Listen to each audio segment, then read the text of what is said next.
काय मागण्या घेऊन तुम्ही आज या ठिकाणी आंदोलन केलेलं आहे? काय प्रश्न आहेत? पालकमंत्र्यांचा मतदारसंघ आहे. सगळ्यात महत्त्वाचं, आमच्या जिंतूर मतदारसंघामध्ये परभणी जिल्ह्यामध्ये स्मार्ट मीटर बसवायचं काम सुरू झालेलं आहे. जे स्मार्ट मीटर सर्वसामान्य नागरिकाला न परवडणार आहे. या महाराष्ट्रामध्ये, देशामध्ये अनेक कायदे मागच्या काळामध्ये सरकारने या ठिकाणी MECB बोर्डाने केलेले आहेत. त्याच्यामध्ये प्रामुख्यानं एक MERC सप्लाय कोड जे रेग्युलेशन 2021 मधला एक नियम असा आहे, एखाद्या ग्राहकाचं स्मार्ट मीट जर त्याच्या घरी बसवायचं असेल तर 2 दिवसापूर्वी त्याला पूर्व सूचना दिली पाहिजे MECB बोर्डानं. आणि ती पूर्व सूचना दिल्याच्या नंतर त्या ग्राहकांनी संमती दिली पाहिजे की मला स्मार्ट मीटर बसवायचं. त्याची लेखी संमती घेतल्याशिवाय कुठलंही स्मार्ट मीटर त्या ठिकाणी MECB बोर्डानं किंवा ज्या कॉन्ट्रॅक्टरला हे काम दिलेलं आहे ते कुठल्याही कॉन्ट्रॅक्टरनं MECB बोर्डाने ते मीटर बसवायला नाही पाहिजे. परंतु आमच्या या जिंतूर मतदारसंघामध्ये, जिंतूर सेलू तालुका असेल, परभणी जिल्ह्यामध्ये या ठिकाणी जबरदस्तीनं, विशेष करून भोगावमधलं एक मी प्रकरण सांगतोय. आमचे या ठिकाणी जिल्हा परिषद सदस्य कृष्णा देशमुख असतील, बाळासाहेब देशमुख असतील, यांच्या गावामध्ये त्या खाजगी कॉन्ट्रॅक्टरचे लोक घरामध्ये गेले, डायरेक्ट मीटर बसवलं, विचारलं सुद्धा नाही की मीटर कुठलं आहे काय येतं. आणि जेव्हा त्यांनी विरोध केला मीटर बसवायला तर त्याच्यावरती FIR करतो. अशा प्रकारची धमकी त्या कॉन्ट्रॅक्टरने या ठिकाणी दिलेली आहे.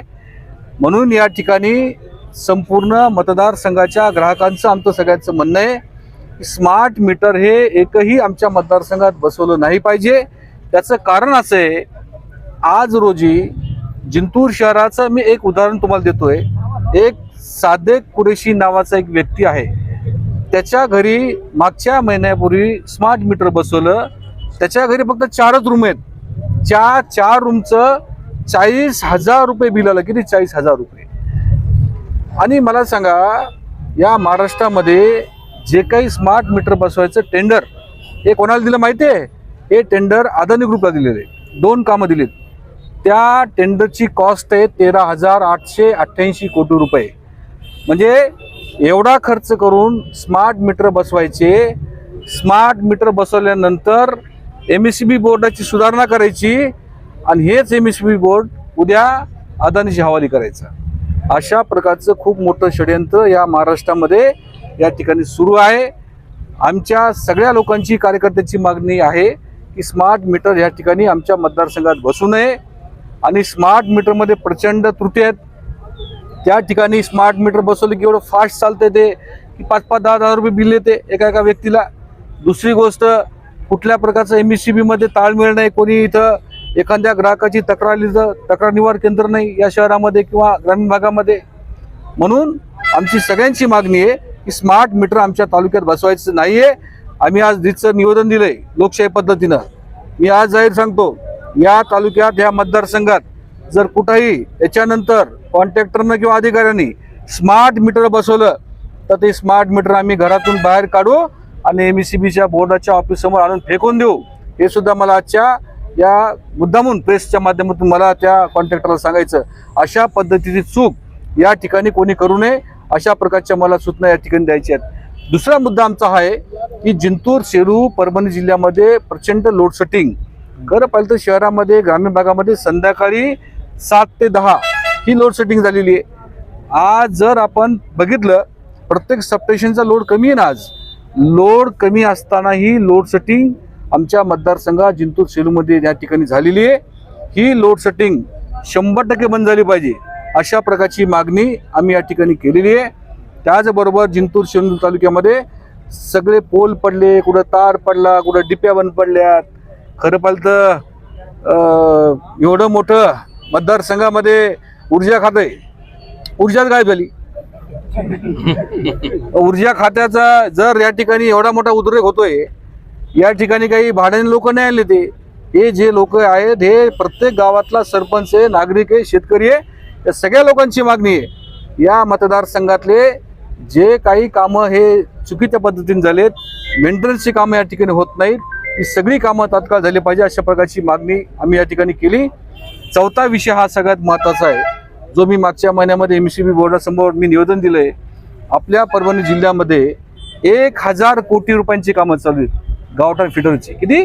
1000 कोटी रुपयांची कामं चालू आहेत. ती कामं एवढी बोगस चालू आहे. मी तुम्हाला एक व्हिडिओ दाखवतोय, त्याच्यामध्ये आत्ता पोल उभे केले मागच्या 1 महिन्यापूर्वी, सगळे पोल पडलेत. माझ्या मतदारसंघामध्ये बामणी फिडरचं काम मी स्वतः त्या साईडवरती मी जाऊन आलो. त्या साईडवर आल्याच्या नंतर त्या ठिकाणच्या नागरिकांनी मला तक्रार केली की आत्ता पोल बसवले आणि ते पोल तात्काळ पडले. मी त्याचं एक्झाम्पल मी तुम्हाला फोटो दाखवतोय.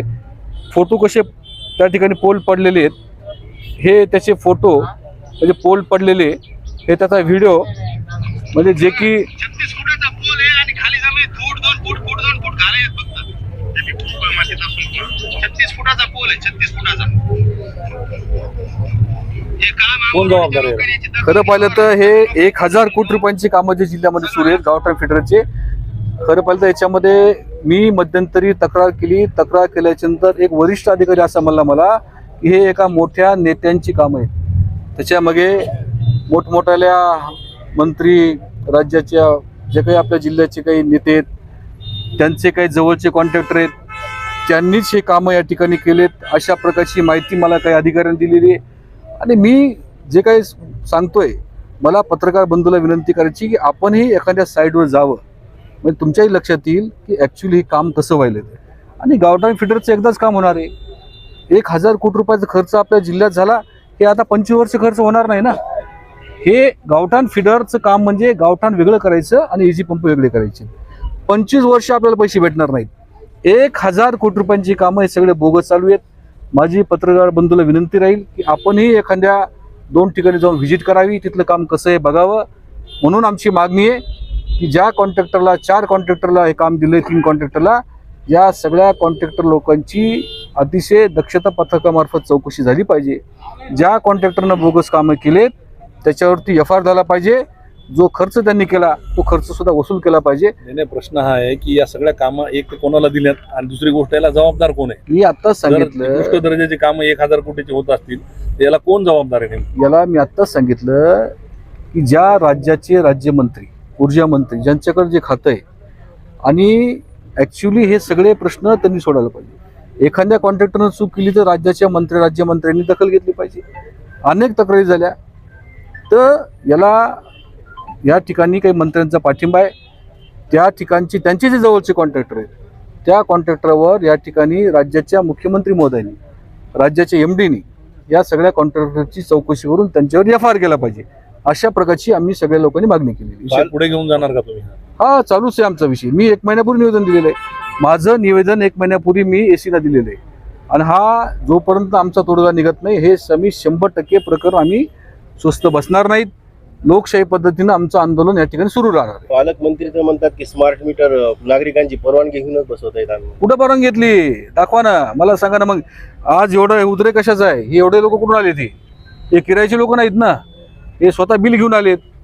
त्यांनी बिल दाखवलं. आता पालकमंत्री खोटं बोलतायत म्हणायचं का तुम्हाला? आता ते खरं खोटं तुम्ही विचारा त्यांना, खरं खोटे. तर आमचं म्हणणं एवढंच आहे. या इकडे, या इकडे. तुम्हाला विचारलं का? नाही. या इकडे. असे गावले कुठे ते बिल पोराच्या मोबाईलवर तुमचं नाव सांगा, गाव सांगा. भारत ज्ञानाची उभी टोली 15,000 बिल आले साहेब. पालकमंत्री तर म्हणतात आम्ही विचारून कोणाला बसवणार. विचारलं? आम्हाला विचारलं का ते? परवानगी घ्यायला विचारलंच नाही आम्हाला त्यानं. विचारू नाही, परवानगी नाही घेतली. कशाची परवानगी घेतली त्यानं? असे गावला तर न विचारता नुसतं चिटकुले ठोकले निघून गेले. अरे भोगामध्ये तर मीटर